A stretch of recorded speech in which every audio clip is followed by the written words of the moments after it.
आषाढी वारीनिमित्त हजारो भाविक पंढरपूरच्या वाटेवर आहेत। पायी प्रवास शक्य असणाऱ्या भाविकांसाठी एसटी महामंडळाने विशेष सवलतीत आणि थेट गावातून निघणाऱ्या बस सेवेची सोय उपलब्ध केली आहे।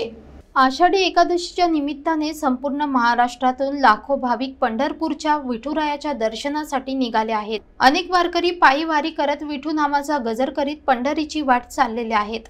मात्र काही भाविकांना वय, आरोग्य किंवा इतर कारणांमुळे पायी प्रवास शक्य होत नाही। अशांसाठी महाराष्ट्र राज्य मार्ग परिवहन महामंडळाने विशेष उपाययोजना केली आहे। एसटी महामंडळाने यंदा भाविकांसाठी थेट त्यांच्या गावातून पंढरपूरसाठी बस सेवा उपलब्ध करून दिली आहे। ही सेवा वापरण्यासाठी प्रवाशांनी किमान 40 जणांचा समूह तयार करावा लागेल। समूह झाल्यानंतर त्यांच्याच गावातून किंवा दिलेल्या ठिकाणाहून थेट पंढरपूरसाठी बस सोडण्यात येईल। त्यामुळे बस स्थानकावर जाण्याचीही आवश्यकता भासणार नाही।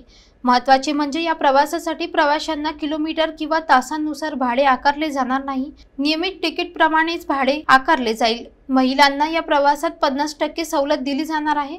एसटीचा प्रवास नेहमीच सुरक्षित मानला जातो आणि आता ही सेवा भाविकांसाठी अधिक सुलभ व विश्वासार्ह ठरणार आहे। वारीच्या पवित्र मार्गावर भाविकांची सेवा करण्याचा वसा घेत एसटी महामंडळाने यंदा सामाजिक बांधिलकीचे उदाहरण ठेवले आहे। पंढरपूरच्या दिशेने निघालेल्या प्रत्येक वारकऱ्यासाठी ही सेवा वरदान ठरणार आहे।